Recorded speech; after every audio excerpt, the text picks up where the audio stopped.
Good morning students.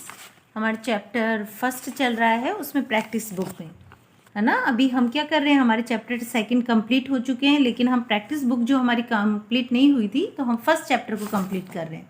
तो हमने उसमें माई टर्न 4 एक्टिविटीज़ को हमने करवाया था। आपने बॉल के थ्रू उसको समझने की कोशिश की थी, तो अब उसी में हम बी पार्ट को समझने की कोशिश करते हैं। Draw the phases of the moon in the diagram given below. अब देखिए यहाँ पे मून के अलग अलग फेज बताए गए हैं, अलग अलग उनका रूप बताया गया है। तो उसको नीचे की तरफ, तो फेजेस ऑफ द मून, जो मून का जो चक्र है, जो रूप है, उसके बारे में है। तो देखिए हमारा फर्स्ट पिक्चर जो शो हो रही है वो न्यू मून के बारे में हो रही है। आप सबको दिखाई दे रहा है न्यू मून। तो न्यू मून कैसे बनता है, जब देखिए हमें सबको पता है कि जब ये पूरा फेज जो होता है डार्क मून बन जाता है और हम उस चंद्रमा को देख नहीं सकते, और see only the outline of the, केवल आउटलाइन हमें दिखाई देती है, तो उसी को हम क्या कहते हैं, नया मून कहते हैं। यानी पूरा कवर हो जाता है वो ब्लैक से कवर, उसको मतलब देख नहीं पाते, लेकिन उसके चारों तरफ आउटलाइन बनने लगती है और वो धीरे धीरे आउटलाइन क्लियर होती जाती है, वो नए मून के रूप में देता है। तो इसी आउटलाइन को हम क्या कहते हैं, न्यू मून कहते हैं। क्लियर। अब हमारा वैक्सिंग मून है। सेकंड जो हमारा होता है वो इस तरह का भी मून दिखाई देता है। आपने कभी स्काई में देखा, नोटिस किया है? तो आप जरूर नोटिस किया करो, देखो इन चीज़ों को, क्योंकि जितनी जल्दी हम ज़्यादा से ज़्यादा प्रैक्टिकली इन चीज़ों को देखेंगे तो उससे समझ में आएगा। फिर आप इसको डिस्क्राइब कर सकते हो कि वो कौन सा मून दिखाई दिया आपको, न्यू मून है ना। वो मून का कौन सा टाइप होगा, न्यू मून का। And waxing moon, waxing moon क्या होता है, जब हम न्यू मून को देखते हैं है ना, तो उसको bright side of the moon, तो मतलब वो बहुत चमकीला दिखाई देता है, लेकिन वो क्या होता है, धीरे धीरे रूप चेंज करके आता है हाफ पोर्शन में, फिर धीरे धीरे अपने रूप को चेंज करता रहता है, उसे वैक्सिंग मून कहते हैं। नेक्स्ट हमारा होता है फुल मून। अब फुल मून क्या होता है, अब देखिए हम जैसे कि 14 डेज आफ्टर, आप देखते हो कि जैसे मम्मी कभी जनरली बोलती पूर्णिमा है, ये क्या होता है, तो कभी आपने देखा उसको नाइट में जब जाके मून को देखा, वो फुल मून होता है, पूरा चंद्रमा होता है ना। तो उसी हम कहते हैं, जब हम उसे क्या कह सकते हैं कि उसकी ब्राइटर साइड को हम मून की बहुत ज़्यादा आग पृथ्वी से भी देख सकते हैं, और वो इतना कम्प्लीटली ब्राइट मून होता है कि वो हम सब के लिए विजिबल बन जाता है, उसी को हम फुल मून कहते हैं। आगे है हमारा waning moon.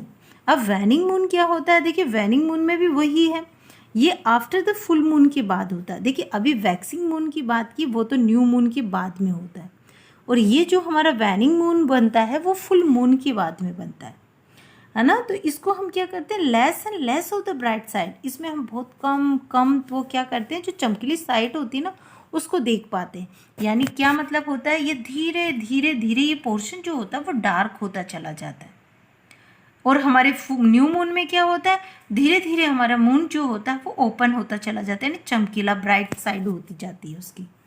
Clear. I hope ये समझ में आया होगा आपको, तो ये ध्यान रखना है। अब है नेक्स्ट हमारा माई टर्न 5। फर्स्ट है give reasons for each of the following. हमें इसमें पढ़ते के कारण बताने हैं।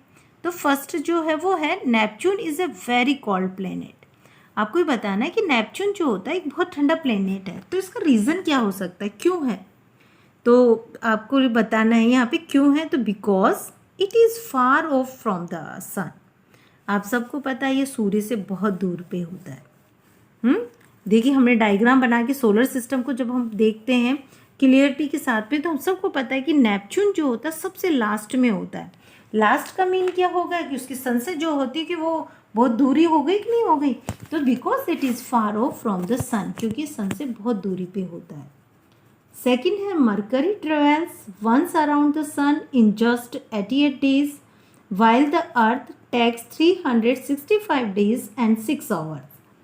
मरकरी तो हमारी क्या होती है, एक राउंड में जो सूर्य के चक्कर लगाती है उसमें तो 88 डेज लेती है, जबकि पृथ्वी कितने टाइम लेती है, 365 डेज एंड 6 आवर्स। ये ले because Mercury has a smaller orbit than Earth, क्योंकि मरकरी क्या रखते हैं, एक छोटा ऑर्बिट होता है पृथ्वी की बजाय, है ना। इसलिए देखिए अब पृथ्वी तो हमारी बड़ी भी रह गई, और वो क्या हो गई, हमारे सन से भी उसकी थोड़ी डिस्टेंस हो जाती है, तो मरकरी हमारा क्या है, एक स्मॉलर ऑर्बिट होता है, जो पृथ्वी की बजाय। इस वजह से उसके जो में सूर्य के चक्कर लगाने में कम टाइम लगता है, जबकि पृथ्वी हमारे ज़्यादा समय लेती है। नेक्स्ट है यहाँ पे identify the 2 types of satellites of the earth mark as A and B in the following images. देखिए इसमें क्या करना है, हमें 2 टाइप की पिक्चर्स बताई गई है जो सैटेलाइट से रिलेटेड है। उसमें A और B नाम दिया गया है उन आकृतियों को। तो देखिए A वाला हमें दिखाई दे रहा है, B वाला भी हमें क्लियरिटी के साथ दिखाई दे रहा है। तो A क्या कह रहा है, A is a natural satellite और द मून। A तो क्या है, हमारा नेचुरल सैटेलाइट है, प्राकृतिक ग्रह है जो क्या है A इन और द मून, जिसे हम चंद्रमा भी कह सकते हैं। ऑब्जेक्ट बी में क्या दिखाई दे रहा है, is a man made satellite. ये हमारे क्या होते हैं, मैन मेड उपग्रह होते हैं। सैटेलाइट क्या होता है, उपग्रह होते हैं हमारे। तो object B is a man made satellite, ये आदमियों के द्वारा बनाए गए सैटेलाइट है। जबकि मून क्या है, हमारा नेचुरल सैटेलाइट है। ठीक है, और अदर सैटेलाइट भी होते हैं जो मैन के द्वारा बनाए गए हैं, वो हमारे मैन मेड सैटेलाइट कहलाते हैं। अब बी है इसमें, right 1 difference between satellite A and satellite B. हम इसमें 2 डिफरेंस बतानी, मतलब दोनों के अंदर मतलब एक एक डिफरेंस बतानी कि क्या क्या है। तो देखिए सैटेलाइट ए में क्या डिफरेंस है, it is the only natural satellite of the अर्थ। ये पृथ्वी का प्राकृतिक सैटेलाइट होता है। एंड बी वाला है, it is one of the man made satellites which helps us in many ways like weather forecasting. It is one of the man-made satellites. ये क्या होता है, आदमियों के द्वारा बनाया गया सैटेलाइट्स होता है, जो क्या करता है, बहुत तरीके से हमारे फोरकास्टिंग में हमारी सहायता करता है। फोरकास्टिंग मतलब क्या होता है, भविष्यवाणी करने में, वेदर फोरकास्टिंग करने में हमारी सहायता करता है।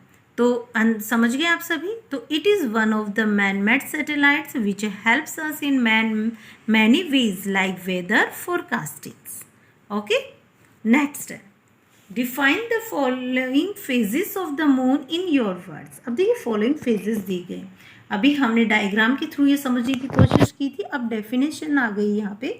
अब डेफिनेशन के द्वारा इनको डिफाइन करते हैं कि क्या है ये। तो फर्स्ट है new moon. When the moon is between the sun and the earth, the bright side of the moon is away from us. When the moon, अब जब चंद्रमा क्या होता है, बीच में होता है सूर्य और चंद्रमा के, और जो उसका चमकीला साइड होता है मून का, वो हमारे से क्या होता है, दूर होता है बहुत ज़्यादा। हैंस इसी वजह से दिस फेज वाज डार्क, और ये फेज क्या होता है, मून जो डार्क मून होता है, ये जो उसका पक्ष होता है वो डार्क होता है। And we cannot see the moon or see only the outline of the moon. हम क्या करते हैं, उस चंद्रमा को नहीं देख पाते, केवल उसकी क्या देखते हैं, आउटलाइन से देखते हैं। और कभी आप ये नोटिस ज़रूर करना, आपको सब पता चल जाएगा। तो this is called the new moon, और इसी को हम न्यू मून कहते हैं, है ना। तो इस लाइक का मून जो होता है उसे न्यू मून कहते हैं। आगे है waxing moon. After the new moon we can see more and more of the brighter side of the moon. अरे भाई जब न्यू मून होता है उसके बाद में क्या हो देखते हैं हम, और अधिक brighter side of the moon, यानी बहुत ज़्यादा चमकीला साइड देखते हैं चंद्रमा का। और this phase of the moon is called the waxing moon, और हम इसे क्या कहते हैं, वैक्सिंग मून कहते हैं। जो ये चंद्रमा का जो कक्ष होता है, जो चंद्रमा का इस तरह का फेजेस चेंज होते हैं, बदलाव होते हैं, उसे हम वैक्सिंग मून कहते हैं। नेक्स्ट है वार्निंग मून है।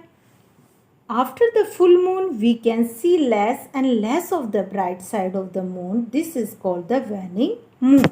अब देखिए waning moon क्या होता है, जब पूरा चंद्रमा हो जाता है, लेकिन हम क्या करते हैं, वो कम कम कम होता चला जाता है। उसकी जो चमकीला जो पन होता है, ब्राइटर साइड होती है ना, वो धीरे धीरे धीरे कम होने लगती है, और इसी को हम waning moon कहते हैं। ठीक है, ये लेकिन ये कंडीशन कब अप्लाई होती है, फुल मून के बाद में। ठीक है, full moon 14 days later, the brighter side of the moon becomes visible to the earth.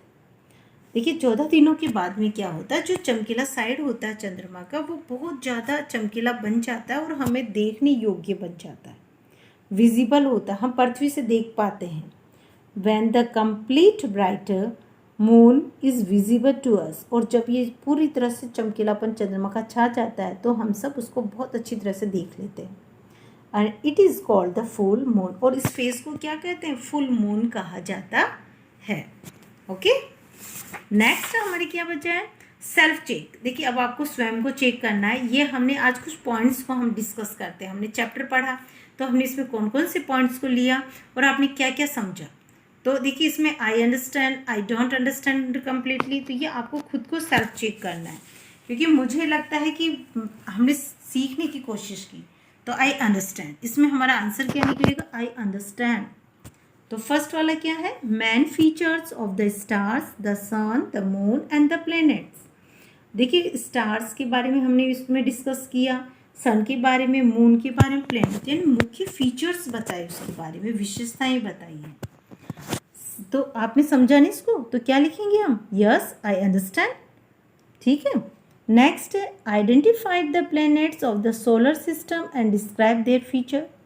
अब हमें प्लैनेट्स को आइडेंटिफाई करना है सोलर सिस्टम में, और उसके फीचर्स के बारे में भी बताना है कि कौन सा प्लैनेट कितना हॉट है, कौन सा प्लैनेट कितनी डिस्टेंस पे है, तो ये सब हमें उसके बारे में बताया।